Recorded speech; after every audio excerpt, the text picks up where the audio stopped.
Olá, sejam bem-vindos à TV HBR Brasil, fazendo hoje a cobertura do segundo evento HBR Liderança aqui no Brasil. Aqui ao meu lado eu tenho ela que é professora do Departamento de Psicologia da Harvard1, tem 4 prêmios científicos de distinção científica e que fala sobre Mindfulness, ou numa tradução livre aqui para o Brasil, consciência. Com vocês, Ellen Langer. Ellen, welcome. Hello. Thank you. Thank you for being here. You just presented on our first panel from this event. I would like to start from to know a little bit about the concept. What is mindfulness? Sure. Mindfulness, as I study it, is very, very simple. Yeah. It's the act of noticing new things. Now, it's interesting that people seek certainty. When you're certain, you don't pay any attention. And you switch off. Because you think you know it. But everything is always changing. Everything looks different from different perspectives. So certainty is actually quite mindless.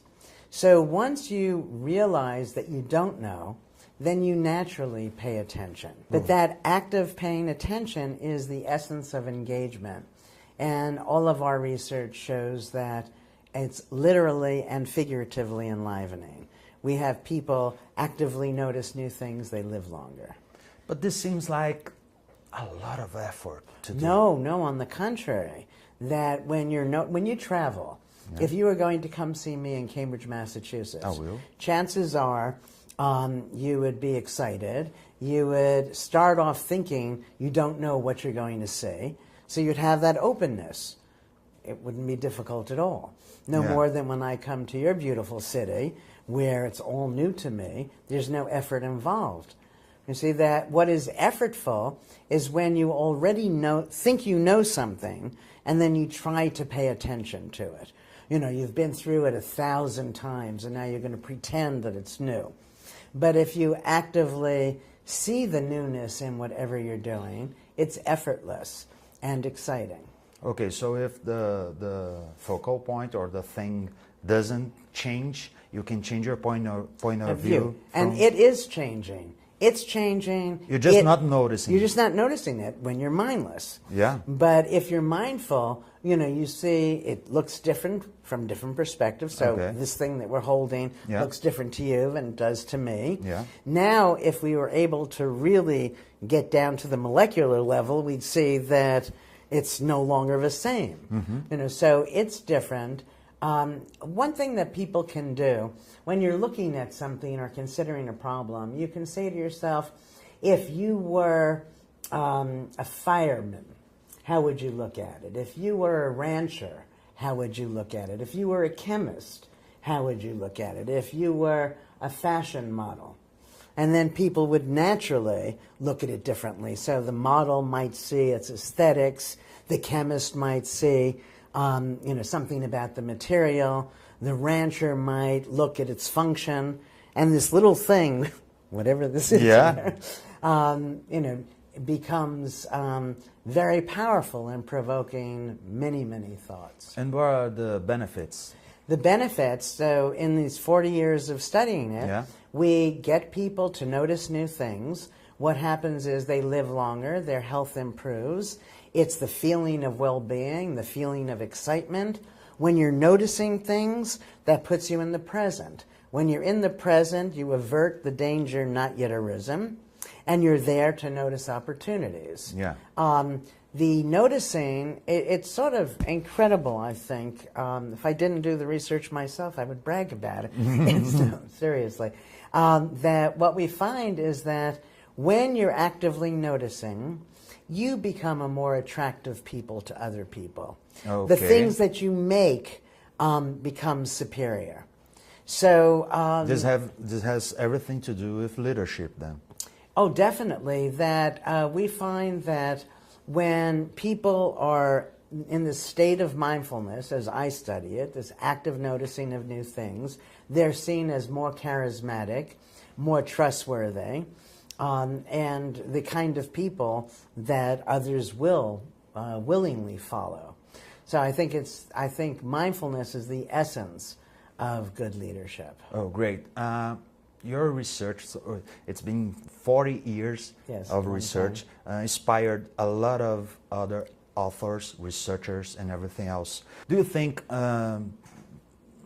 something like psychology, the happiness from Dan Siegel, or no, Seligman, or even Dan Pink, are those evolution of your research, or something, or distortions, or something totally different? Yeah, that's an interesting question. Well, I'm referred to as the mother of positive psychology. Yeah.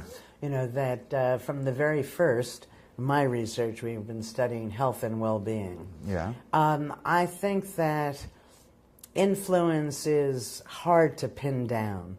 You know, that certainly it's been out there. My work said we can influence one's health through psychological means. And counterclockwise, yes. all about that. That's right. In the counterclockwise book, I have many instances of this, but the original counterclockwise study, this is the study where I took old men and had them live in a timeless retreat that was retrofitted to 20 years earlier. So they're in the past, living as if it's the present, speaking in the present tense. That study was designed in 1979 and conducted in 1981. Yeah. So my work has been out there for a long time. I would be surprised if it didn't influence. When somebody doesn't cite it, I don't know if they don't see the influence or if in that instance it is an influence. Okay. The more important point, I think, is that the world is changing. I think we're experiencing an evolution in consciousness, that people are starting to care about the right sorts of things and to realize, which I've been arguing now for 40 years, that the amount of control we have over our health and well-being far exceeds what most people imagine. And I think it's time that we tapped into that. Great. But when we think about work environment and leaders and all of those organizations, I feel that they have some kind of resistance on what we call the soft skills.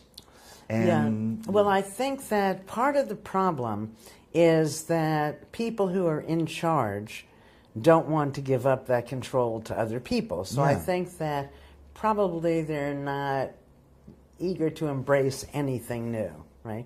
Anything new might shake up the status quo. I think that the notion of soft and hard is kind of interesting. Yeah. That some of what is hard is pretty silly. I think that the proof is in the pudding in some sense, that we go into organizations, we teach people to be more mindful, we have a reduction in burnout, a reduction in the number of accidents, an increase in innovation, and the numbers are real, so... And in actionable ways, what an executive or employee can do, would do, or must do to become more mindful. Okay. I think that for all of us, whether at work or play, work or home, is to recognize that our certainties are mindless. That since everything is changing, and again, it looks different from different perspectives, we can't know. And when you accept that uncertainty is the rule, for all of us, it's not just that one or two people don't know. You know, so you're worried you're going to be found out that you don't know. Yeah. Nobody knows. And that not knowing promotes a certain interest.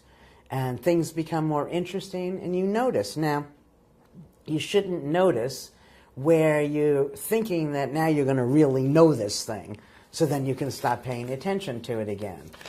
There are also specific things that can be done that when we go into businesses and we try to make the business more mindful, we change many of the physical parts of the business. We also change the learning materials. So, you know, if I give you a manual, the manual would tend to say, here's how you do it. Yeah. And that sounds very certain and is going to promote mindlessness.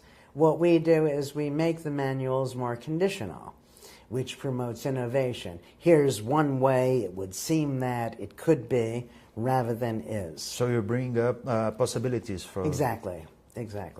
Great. Any last words, suggestions, tips? Well, I think that in all these years of studying mindfulness, and we find that it's good for us physically, it's good for us personally, professionally, it's good for our relationships. People can tell when we're more mindful. Even animals find us more attractive.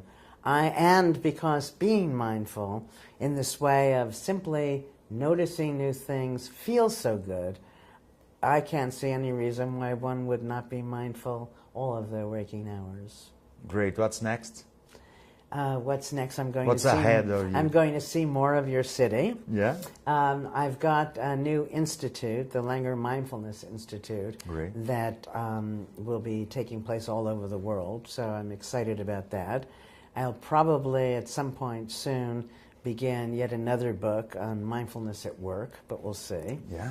And everything old is new, so I don't know how to answer the question. Great. All will be new and exciting for me. Thank you very much, Alan. My pleasure. Thank you. E você, já aumentou um pouco mais a sua consciência?